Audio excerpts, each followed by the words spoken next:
Magandang araw sa inyong lahat. Ako si Cyrus de Lima Salvador mula sa pangkat ng 3.1 BESNED at ang pamagat ng aking tula ay Sa Pagmulat ng Kaisipan.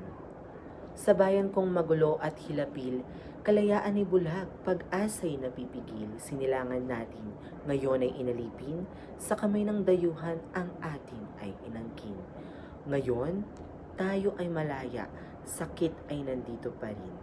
Pangamba at kaba, maraming inalipin, korupsyon na sistema, hustisya ay may presyo, pagbabago ay nilalaban sa sistemang magulo. Sa tulong ni Rizal, pag-asa ay lumiyab. Nagmulat sa ating isip, pagbabago'y sumiklab. Sa kanyang kalakasan, damdamin ay nag-alab muli. Kaunlaran ay nisimulan sa kaguluhan diwat muni. Aking katayuan ako ay magsisilbi. Sa Pilipinas kong mahal, iaalay ang sarili.